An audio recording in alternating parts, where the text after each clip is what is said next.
Radhe Radhe everyone, welcome back to Hariyar Rasoi. I hope आप सब बहुत अच्छे होंगे। और आज मैं शेयर करने वाली हूँ वेज आटा मोमो की रेसिपी, जो कि बहुत टेस्टी, बहुत यमी और बहुत हेल्दी है। और साथ में शेयर करूँगी मोमो की चटनी की रेसिपी। तो चलिए बनाना स्टार्ट करते हैं। यहाँ पर मैं सबसे पहले चटनी बनाऊँगी। तो यहाँ पर मैंने 3 से 4 बड़े टमाटर लिए हैं, इन्हें अच्छे से वॉश कर लिया है। और इसके बाद इस तरह से ऊपर से हम इनको कट कर देंगे। चारों तरफ से हल्का हल्का हमें कट लगाना है, बस ज़्यादा नहीं काटना है, ताकि जब ये बॉईल हो तो इसकी जो स्किन है वो ईजिली रिमूव हो सके। तो बस इनको चारों तरफ से इस तरह से कट करके, और इसके बाद हम पैन में रखेंगे पानी। ज़्यादा पानी नहीं रखना है आपको, मतलब 1 गिलास पानी डालना है। और उसके बाद हमने जो टमाटर कट करके रखे थे उन सभी टमाटरों को डाल देंगे। साथ में यहाँ पे डालेंगे 4 से 5 रेड चिली, सूखी वाली जो लाल मिर्च आती है वो डालनी है, 8 से 10 लहसुन की कलियाँ, और साथ में डालेंगे धनिया के डंठल, और थोड़ा सा ऑयल डाल के इन्हें हम बॉईल कर लेंगे। तो ये सारे टमाटर जो हैं बॉईल हो चुके हैं। देखिए इनकी स्किन जो है रिमूव हो रही है ईजिली। तो बस अब इसे हम ग्राइंड कर लेंगे मिक्सी में। और ज़्यादा फाइन पेस्ट नहीं रखना है, हल्का दरदरा ही रखेंगे। तो इस तरह से हम पीस लेंगे और इसके बाद इसे हम करेंगे फ्राई। तो थोड़ा सा यहाँ पे ऑयल डालेंगे, और यहाँ पर अब लहसुन को हम ग्रेट करके डालेंगे। मैं ग्रेट करके डाल रही हूँ, और लहसुन और अदरक को आप चॉप करके भी डाल सकते हैं, बट अगर आप ग्रेट करके डालेंगे ना तो उसका स्ट्रॉन्ग फ्लेवर आएगा।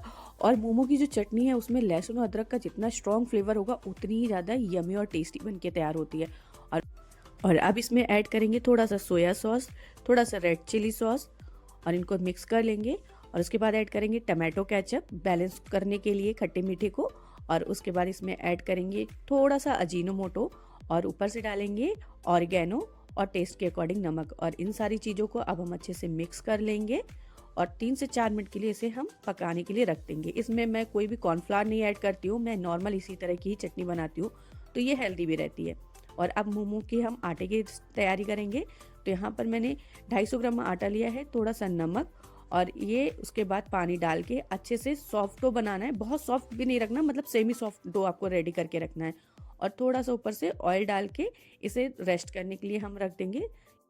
अच्छा, अगर आप चाहें तो आप इसमें हाफ आटा और हाफ मैदा भी ऐड कर सकते हैं, बट यहाँ पे मैं थोड़ा सा हेल्दी वर्जन रख रही हूँ, इसलिए मैंने आटे का ही मोमो बना रही हूँ यहाँ पर। और अब यहाँ पर कर लेंगे स्टफिंग की तैयारी। तो यहाँ पर मैंने सब्जियाँ ली हैं, पत्ता गोभी, शिमला मिर्च और 1 गाजर। और इन्हें अब रफली चॉप कर लेंगे, क्योंकि मैं ग्राइंड करूँगी, मुझसे फाइन चॉपिंग नहीं होती है, इसलिए मैं यहाँ पे रफली चॉप करके ग्राइंड कर लूँगी। थोड़ा जल्दी भी रहेगा और ईजी भी रहेगा। अच्छा, वेजीज आप अपने अकॉर्डिंग इसमें डाल सकते हैं। आप कॉर्न है, बीन्स है, या फिर आप मशरूम है, ये सारी सब्जियां डाल सकते हैं। इसी बहाने बच्चे भी अच्छे से खा लेंगे सब्जियां, क्योंकि नॉर्मल तो वो पसंद नहीं करते, बट मोमो सभी के फेवरेट होते हैं, हर बच्चा पसंद करता है। मेरा बेटा तो बहुत शौक से खाता है, इसलिए जब भी उसे मोमो खाना होता है मैं घर पे इसी तरह से बना कर देती हूँ। आटे के ही मोस्टली बनाती हूँ, ताकि वो उसे नुकसान भी ना करे और हेल्दी भी रहे और उसे पसंद भी आए। और अब हम सारी सब्जियों को यहाँ पर दरदरा ग्राइंड कर लेंगे। सारी सब्जी को अलग अलग ही आपको ग्राइंड करना है। अगर एक साथ आप ग्राइंड करेंगे ना तो ये पानी सब्जियाँ छोड़ देंगी, जिसमें शिमला मिर्च और पत्ता गोभी ज़्यादा पानी छोड़ता है, इसलिए इन्हें अलग अलग ही हमें ग्राइंड करना है। और उसके बाद यहाँ पर प्याज लेंगे। तो प्याज को मैं ग्राइंड नहीं कर रही हूँ, इसे फाइन चॉप करूँगी, क्योंकि ये मुझसे अच्छे से चॉप हो जाएगा इसलिए, क्योंकि मेरी नाइफ ना थोड़ी यहाँ पर शार्प नहीं चल रही है, इस वजह से प्रॉब्लम आती है सब्जियों को फाइन चॉपिंग करने में। तो अब प्याज को यहाँ पे फाइन चॉप कर लेंगे, और उसके बाद यहाँ पर 2 हरी मिर्च लेंगे, और अब इसे भी हम एकदम फाइन चॉप कर लेंगे, बिल्कुल बारीक चॉप करना है इसे। और अगर आपको स्टफिंग ज़्यादा तीखी नहीं रखनी है तो आप यहाँ पे मिर्च स्किप कर सकते हैं। अब जो सब्जियां हमने चॉप करके रखेंगे तो उसे फ्राई करेंगे। थोड़ा सा पैन में डालेंगे ऑयल, और इसे चारों तरफ से इस तरह से हम घुमा लेंगे, ताकि सब्जियां जो हैं वो चपके नहीं। और अब डाल देंगे इसमें लहसुन और अदरक को ग्रेट करके, ऊपर से हरी मिर्च डालेंगे, 2 से 3 मिनट के लिए चलाएंगे। और उसके बाद इसमें डाल देंगे प्याज, और उसको भी अच्छे से हम थोड़ा सा सॉफ्ट, मतलब ट्रांसपेरेंट होना चाहिए, बस इतनी देर तक हमें इसे चलाना है। और इसके बाद सारी जो सब्जियां हमने चॉप करके डाली थी वो हम इसमें ऐड कर देंगे। अच्छा, एक बात का ध्यान रखिएगा, जब भी आप ये सब्जियों को फ्राई करेंगे, आपकी गैस की फ्लेम बिल्कुल हाई रखनी है आपको। इससे क्या होगा कि पानी नहीं छूटेगा, क्योंकि अगर स्लो फ्लेम में आप इन्हें पकाएंगे, फ्राई करेंगे, तो सब्जियां पानी छोड़ने लगेंगी। और नमक बिल्कुल लास्ट में ऐड करना है। अब यहाँ पर ऐड करेंगे ऑरिगेनो, और थोड़ा सा सोया सॉस, और बस जब लास्ट में जैसे ही आपकी स्टफिंग अच्छे से मिक्स हो जाए, इसमें नमक डाल के और इसे अब हम गैस से उतार लेंगे। हमें ओवर कुक नहीं रखनी है, नहीं तो इसका क्रंच खत्म हो जाएगा। और अब यहाँ पे जो हमने आटा सॉफ्ट करने के लिए रखा था, तो इसमें छोटी छोटी लोइयाँ हमें निकालनी है पूड़ी बेलने के लिए। बहुत छोटी छोटी रखनी है, ज़्यादा नहीं रखनी है, क्योंकि जो हम इसकी पूड़ी बनाएंगे मोमो की, वो मोटी नहीं है, बिल्कुल पतली होनी चाहिए, ताकि वो खाने में आटा मुंह में नहीं आए, ऐसा ना लगे कि सिर्फ आटा आटा ही फील हो रहा है मोमो में। इसलिए हमें लोई बिल्कुल छोटी सी रखनी है और पतली सी पूड़ी इस तरह से बेल के तैयार करनी है। देखिए साइड के एजेस में दिखा रही हूँ, ये ट्रांसपेरेंट हो रहे हैं, मतलब हमारे हाथ जो है विजिबल हो रहे हैं। तो बस इस साइज में आपको ये पूड़ी रखनी है। और अब जो हमने स्टफिंग तैयार की थी उसे इस तरह से हम फिल कर लेंगे और इस तरह से मोड़ते हुए दोनों तरफ से इसे इस तरह से हम बना के मोमो तैयार कर लेंगे। देखिए अच्छा बन रहा है ना डिज़ाइन, ऐसे ही मिलता है बिल्कुल मार्केट में, इस तरह से ही बनाते हैं। अब मैं आपको एक और दिखाऊंगी कि किस तरह से आपको रखना है। हमने लोई को पहले बेल लिया, लोई बिल्कुल पतली रखनी है। मैं बार बार आपको ये सजेस्ट कर रही हूँ, क्योंकि कभी कभी क्या होता है लोई मोटी हो जाने से ना खाने में सिर्फ जब आप मोमो खाते हैं तो सिर्फ आटे आटे का फ्लेवर आता है।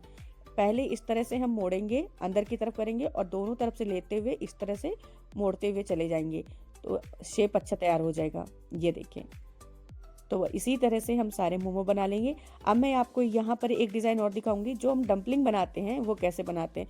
तो इस तरह से रोटी को आप फोल्ड करेंगे स्टफिंग बीच में डाल के, और जैसे गुजिया बनाते हैं ना, इस तरह से हम दबा लेंगे, चारों तरफ से एजेस को अच्छे से प्रेस कर लेंगे और इस तरह से बना लेंगे। अगर कोई डिज़ाइन नहीं बनती है ना आपसे, तो आप इस तरह से ये बना के तैयार कर सकते हैं। बहुत ईजी, बहुत सिंपल तरीका है बनाने का और देखने में भी अच्छे लग रहे थे। तो एक और मैं आपको दिखाती हूँ।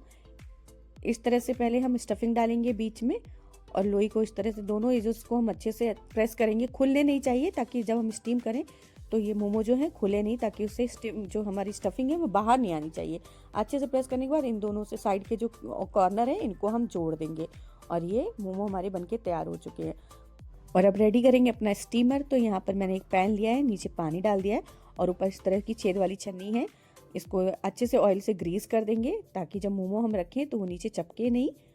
और सारे एक एक करके मोमो हम रख देंगे, जितना स्पेस हो उसी के अकॉर्डिंग रखिएगा। बहुत ज़्यादा पास में चपका के नहीं रखना है, क्योंकि फिर क्या होता है स्टीम होने के बाद ये चपक जाते हैं आपस में। और अब ऊपर से ऑयल लगा देंगे। मैं यहाँ पे बटर यूज़ कर रही हूँ, आप ऑयल या बटर कोई भी यूज़ कर सकते हैं। और इसे ढक के रख देंगे 10 से 12 मिनट के लिए, अच्छे से ये स्टीम हो जाएंगे।